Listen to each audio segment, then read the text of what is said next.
В ефірі «Тема дня» на телеканалі ЮА Крим. У студії для вас працює Тарас Ібрагімов. Парламентська асамблея Ради Європи 23 червня ухвалила резолюцію під назвою «Порушення прав людини, вчинені проти кримських татар у Криму». Також були підтримані правки до резолюції, які підкреслюють політичні причини переслідування з боку російської окупаційної влади, звертають увагу на переслідування з релігійних мотивів. Українська правозахисна спільнота, в свою чергу, назвала цей документ одним із найжорсткіших, які прийняла Рада Європи за останній час. Асамблея закликає російську владу виконати резолюцію Генеральної асамблеї ООН про територіальну цілісність України, а також її резолюції. Тут їх цілий перелік, зокрема про ситуацію з правами людини в Автономній Республіці Крим та місті Севастополі та про дотримання заходів щодо Російської Федерації від Міжнародного суду ООН і Європейського суду прав людини. Зокрема, маємо також реакцію з боку української делегації в Парламентській асамблеї Ради Європи. Ось як до слова прокоментувала ухвалення резолюції Марія Мезенцева. Далі цитата. «Велика перемога постійної делегації, яка добилася, аби дану відповідь розглядали саме на літній сесії, яка подавала правки і лобіювала в залі асамблеї цей файл». Разом з тим, також є і реакція російської сторони. Так, голова Комітету Держдуми Росії з міжнародних справ Леонід Слуцький звинуватив ПАРЕ у подвійних стандартах і обурився вимогою застосувати до окупованого Криму законодавство України. Далі цитата. «Асамблеї пора припинити штампувати рішення, виконувати які Росія свідомо не буде в силу їх суперечності Конституції Російської Федерації і національному законодавству. Тоді, можливо, взаємний діалог вестиметься з більш конструктивних позицій». Ну і, власне, що варто ще відмітити з змісту резолюції, перед тим, як ми почнемо розмову з нашими гостями нашого ефіру. Мова також йде про звільнення незаконно затриманих, а також ув'язнених через зловживання російським законодавством у Криму, що, власне, суперечить міжнародному праву. Це важливий пункт резолюції, тому що станом на сьогодні, за оцінками українських правозахисників, у тюрмах окупованого Криму і сусідньої Росії знаходиться щонайменше 113 людей, які переслідуються за політичними і релігійними мотивами. А до нашого ефіру доєднується Ярослава Юдіна, менеджерка з міжнародних зв'язків Центру прав людини «Зміна». Ярослава, добрий вечір. Доброго вечора. Дякую за запрошення. Ярослава, давайте почнемо ось з чого. Чому реакція українських правозахисників і української делегації в Парламентській асамблеї Ради Європи була такою, що складається враження, що це один із найжорсткіших, один із найвагоміших документів, які приймала Рада Європи за останній час. В чому жорсткість, в чому особливість і якась, мабуть, історична цінність цього документу? Відповідь на ваше питання дуже проста. Справа в тому, що в цій резолюції речі називаються своїми іменами. Все те, що скоює Росія на території тимчасово окупованого Криму, всі ці факти дуже об'єктивно викладені у цій резолюції, незважаючи на закиди росіян про те, що резолюція містить вона основана на чутках і тому подібне. Цінність резолюції полягає в декількох моментах. Перше і дуже важливе, цією резолюцією Парламентська асамблея Ради Європи вкотре підтвердила, що вона не визнає протиправну анексію Кримського півострова. Вона вкотре підтвердила, що вона рішуче засуджує окупацію півострова, а також вперше раніше цієї тези не містилося у попередніх резолюціях Парламентської асамблеї Ради Європи. Асамблея засудила будь-які спроби Російської Федерації легітимізувати або нормалізувати спробу анексії Криму. Крім того, резолюція також констатує, тобто Парламентська асамблея Ради Європи констатує низку серйозних порушень прав людини, які скоює влада Російської Федерації на території окупованого півострова. Йдеться про величезну кількість порушень. Якщо ми подивимося на текст Європейської конвенції з прав людини, там можна говорити про порушення майже всіх статей цієї конвенції. Тобто там йдеться і про вбивства, і про насильницькі зникнення, і про порушення права на справедливий суд, про незаконні арешти, про порушення свободи релігії, свободи слова, свободи мирних об'єднань, про порушення права на освіту, про порушення права на приватну власність і тому подібне.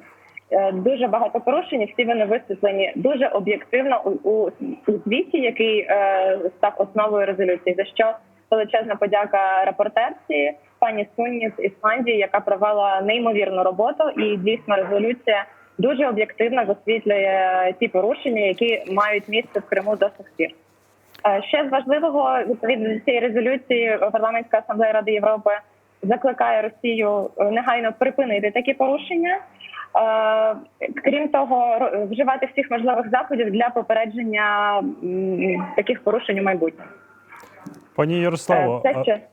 так, але разом з тим, ми спостерігаємо, що Парламентська асамблея Ради Європи так чи інакше практично кожного року приймає документи, які стосуються і окупованого Криму, і окупованих частин Донецької, Луганської областей.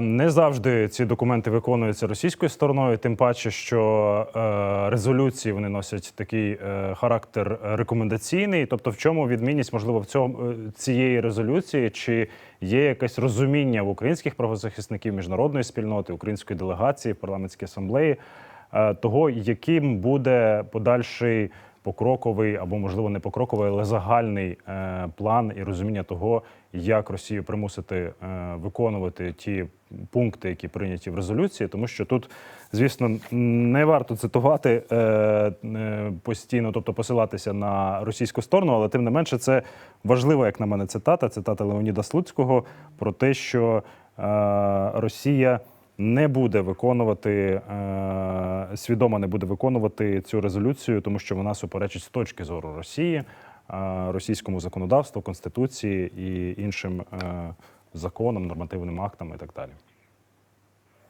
Так, я почну з вашого першого питання, в чому відмінність саме цієї резолюції від багатьох попередніх ухвалених Парламентською асамблеєю Ради Європи. Справа в тому, що ця резолюція перша, в якій настільки детально описані порушення прав людини в Криму і, власне, стосовно кримських татар. Було декілька попередніх резолюцій, ухвалених у 2015 та 2019 році, де також йшла мова про кримських татар. Втім, там ця частина, яка стосувалася кримських татар, була набагато коротша. Там ж йшлося про необхідність дозволу функціонування меджлісу на території окупованого Криму відповідно до рішення Міжнародного суду ООН. І також там йшлося про заклик Російської Федерації дозволити в'їзд до Криму Рефата Чубарову та Мустафі Джемілєву. В цій же резолюції ми бачимо набагато ширше коло закликів до Російської Федерації. Вони стосуються як необхідності дотримання міжнародного гуманітарного права, так і необхідності дотримання прав людини. І, дійсно, там дуже великий список констатованих Парламентською асамблеєю Ради Європи порушених прав людини. Далі, в чому сенс резолюції, якщо вона не є зобов'язуючою? Дійсно, вона не є міжнародним договором, не має зобов'язуючої сили, тобто депутати, приймаючи цю резолюцію, вони не можуть змусити Росію її виконувати. Але, приймаючи цю резолюцію, депутати визнають на міжнародному рівні певні факти, тобто наявність серйозних порушень прав людини в Криму. Таке визнання на міжнародному рівні в майбутньому можуть використовувати, наприклад, судові установи, наприклад, той же Європейський суд з прав людини. Тобто нічого не заважатиме Європейському суду з прав людини при розгляді справи по суті, справи України проти Росії щодо Криму.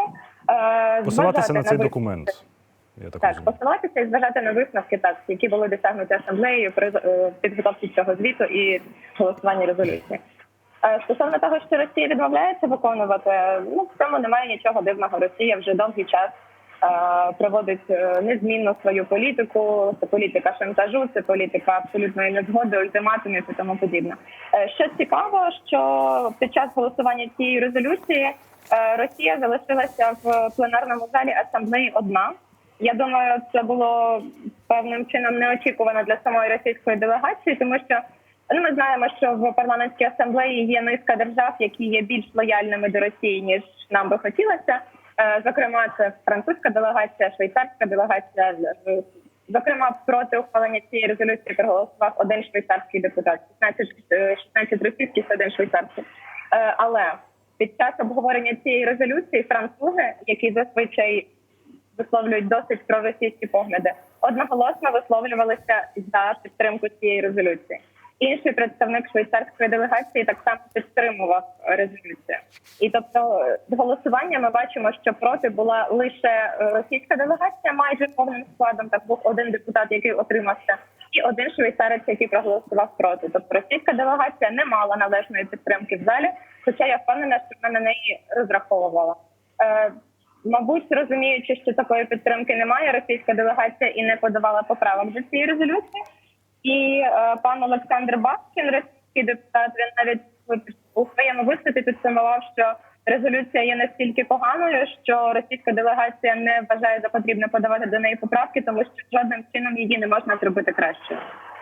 Пані Ярослава, і наостанок, для розуміння контексту, ми розуміємо, що робота української делегації в Парламентській асамблеї Ради Європи – це в першу чергу дипломатія, хоча і стосується вона безпосередньо прав людини, тому що ми живемо в умовах війни і окупації, і ці питання є ключовими для нас на міжнародній арені. Чи було для вас здивуванням, і в принципі, можливо, ви спілкувалися з колегами, правозахисниками, чи було у вас здивування того, як країни проголосували цього разу? Тому що, повертаючись так до важливості того, що це дипломатія, і це в першу чергу така от тривала робота протягом року. І чи було у вас здивування від того, як країни цього разу і які країни цього разу підтримали цю резолюцію? Тому що 73 країни загалом, якщо я не помиляюсь, підтримали цю резолюцію. 73 депутати. З різних країн. 73 країни, так. Я б сказала, що здивування не було з двох причин. Перша причина – це дуже кропітка робота делегації у співпраці із громадянським суспільством. І, тобто тут делегація була дуже відкрита до співпраці. Просування цієї резолюції тривало більш ніж 3 роки. Делегація дуже активно боролася за те, щоб ця резолюція фігурувала в порядку денному саме літньої сесії, і безсумнівно провела велику роботу по просуванню саме цього тексту, по адвокатуванню того, щоб до резолюції були включені об'єктивні дані і щоб всі важливі, на думку української делегації, моменти там були враховані. Я нагадаю, що всі поправки української делегації під час розгляду проекту звіту в рамках комітету були враховані. Другий момент, чому не було здивування, це тому, що резолюція дійсно стосується кричущих порушень прав людини, які Росія жодним чином не спростовує. І це, до речі, те, на чому наголосила доповідачка, відповідаючи на закиди росіян стосовно того, що резолюція брехлива, там немає жодного об'єктивного слова і тому подібне. Відповідь доповідачки була наступна. Ви, росіяни, кажете про будівництво мечетей, про відкриття шкіл з кримсько-татарською мовою навчання і тому подібне, але ви жодним чином не реагуєте на свідчення того, що відбуваються кричущі порушення прав людини. Тобто немає жодної реакції, немає спростування цих порушень. Відповідно, доповідачка зробила у своїй доповіді у своєму виступі відповідь, що з такого мовчання можна зробити висновок, що російська делегація просто погоджується з тим, що такі порушення дійсно мають місце на півострові. Тобто тут два моменти: і активна робота української делегації, і наших партнерів, безумовно, зокрема Балтик Плюс, країн держав, які входять до Балтик Плюс, і сама тема резолюції кричущі порушення прав людини на Кримському півострові. Пані Ярославо, коротко на завершення. Чи можете ви спрогнозувати, чи є сенс прогнозувати, як прийняття цієї резолюції вплине на ситуацію з правами людини на території окупованого Криму в той чи інший бік? Я думаю, що це безумовний плюс для боротьби на юридичному фронті для боротьби України на юридичному фронті проти Російської Федерації.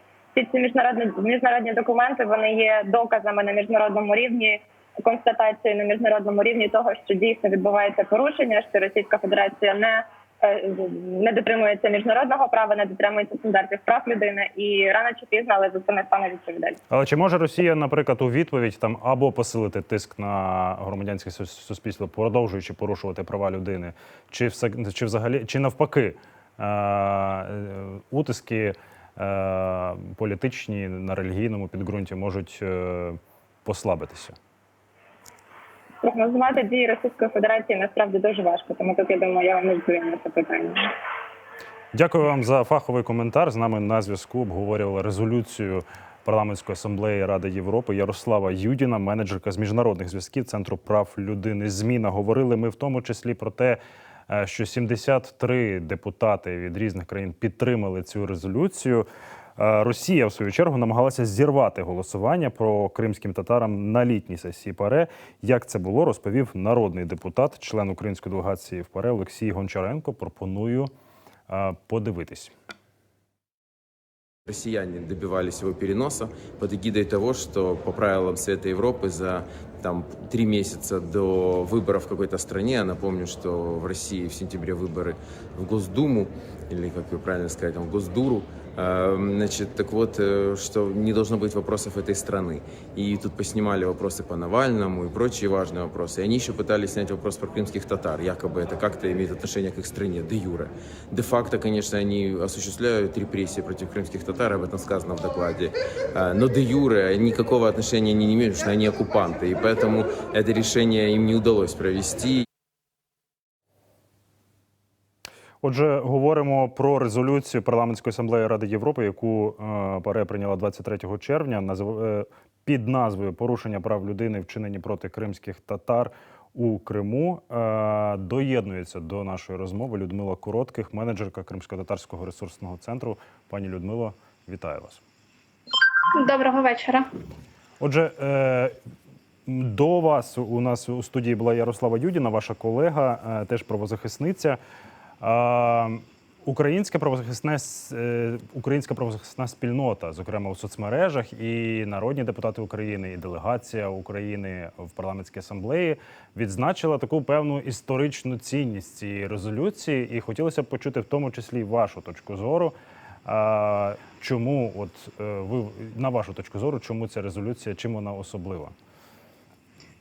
Дійсно, ця резолюція, вона, окрім того, що особлива, вона і дуже ще важлива в межах тієї роботи, тієї боротьби, яку проводить не лише громадянське суспільство України, але й держава Україна на міжнародному рівні. І тут окрема подяка нашій делегації, яка насправді дуже активно, дуже фахово віднеслася до цього питання. Вони були дуже відкриті.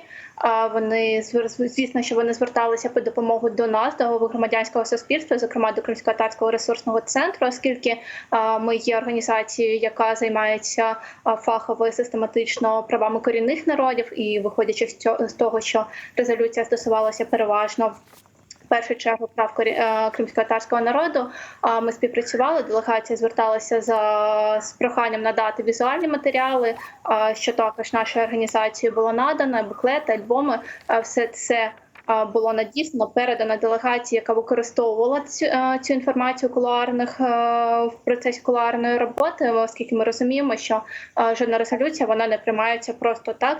За цим стоїть величезна робота, і тут величезна робота пані Євгенії Кравчук, яка вносила рекомендації, вносила правки і відстоювала у комітеті цей текст. І, звісно, що пані Суни, яка є авторкою цього документу, це дуже величезна робота, і яка тривала протягом багатьох років насправді, тому що ми знаємо, що цю резолюцію планувалося прийняти ще декілька років тому назад, і ми ще тоді надсилали наша організація інформацію до комітету Ради Європи з наявною інформацією актуальною на той час, але ми знаємо, що постійно це питання воно переносилося і не включалося до порядку денного.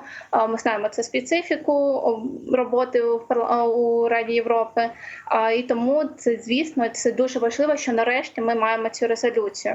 Чому вона важлива? По-перше, це документ Ради Європи, і якщо ми пам'ятаємо, не так давно була резолюція інша Комітету міністрів Ради Європи, і це черговий раз показує нам послідовну позицію Ради Європи як організації в питанні Криму, в питанні захисту прав людини і її позиції. Оскільки ми знаємо, не раз звинувачують Раду Європи у тому, що вона надто лояльно ставиться до Російської Федерації, але поміж тим, ми бачимо її послідовну позицію і те, що вона досить має жорстку позицію щодо питання Криму. Так, от щодо начебто лояльності Ради Європи до Росії і, в принципі, про те, скільки країн, скільки депутатів Парламентської асамблеї Ради Європи підтримали цього разу резолюцію. Мова йде про 73 голоси «за», 2 голоси утримались і проти 17 депутатів проголосували. На вашу думку, і говорячи про кропітку роботу української делегації, українського правозахисної спільноти, про яку вже зазначили, на вашу думку, результат резолюції цієї – це все-таки дипломатична кропітка робота української делегації правозахисників, чи все ж таки поступове, але розуміння європейським співтовариством, що Росія порушник прав людини на міжнародній арені, і з цим потрібно щось робити? Тобто, як вам здається, що з цього переважає? Ну, я скажу вам так, що, звісно, що поступово європейська спільнота, вона розуміє і відкриває очі на те, що відбувається, тому що ми знаємо, іноді досить важко до них достукатися. Але не буде більшого розуміння ситуації без постійної роботи і делегації, і МЗС, і громадянського суспільства. Тобто, в першу чергу, це наша робота, наша спільна робота і громадянського сектору, і держави на різних рівнях. Це не тільки делегація УПАРЕ, це і інші наші делегації, інші наші представництва дипломатичні по всьому світу, які працюють, які кожного дня приносять той результат, який ми маємо сьогодні. Тому, звісно, що це комплексний підхід, коли ми працюємо, ми доносимо цю інформацію, і у наших партнерів з'являється більше розуміння цієї проблеми, і що дійсно потрібно реагувати, і потрібно діяти, приймати більш активні дії робити. Пані Людмило, давайте поговоримо наостанок про зміст резолюції. Тут здебільшого перелік і така фіксація того, що Росія систематично порушує права людини на території окупованого півострову. Як на мене, найважливіший з цих пунктів – це вимога звільнити будь-яку особу незаконно затриману або ув'язнену через зловживання російським законодавством в окупованому Криму, що, власне, суперечить міжнародному праву. На вашу правозахисну точку зору, що би ви відмітили от з цього великого списку у змісті резолюції важливого? Ну, дійсно, ця резолюція, вона досить змістовна, містить багато аспектів, кожен з яких насправді важливий, тому що ми розуміємо, що за кожним порушенням це стоять люди, це їх долі, це їх життя, і ми не можемо казати, яке з порушень має більш важливе або менш важливе воно порушення. Звісно, що говорячи про заборону або про призов не застосовувати власне законодавство на території Криму, це дуже важливо, це першочергово.